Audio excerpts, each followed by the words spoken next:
再来看，针对无适任教师的淘汰，其实是一件真困难的代志哦。教师法虽然伫2020年修正，也毋过因为不当管教也是性平的案件，一世人拢袂当去做老师的案例，只有一个尔尔。你欢迎今仔嘛，搁再开公听会来讨论教师的淘汰机制。 学校是教育机构，非法院。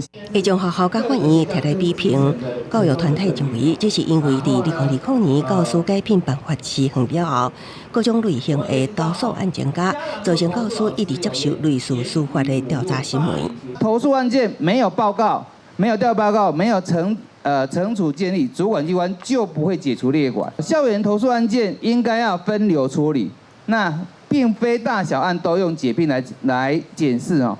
感谢不当管教，也是性平霸凌等行横案件一直出现。也毋过晚3年，因为不当管教，也是性平等相关案件，防治之中心被当聘用的教师只有一位。民法院教委会召开无责任教师处理的公听会，教师、学生家长等团体拢有无同的见解。其实家长是投诉无门的哈。那目前家长现在最无奈的就是学校的吃案，干脆把成立一个专责机构。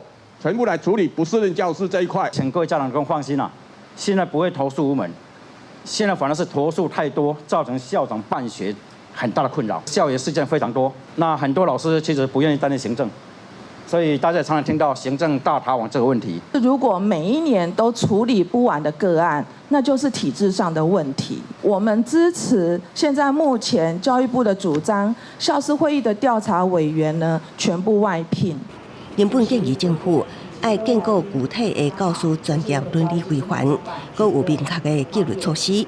违法不当行为应该要综合判断，袂当创办累犯。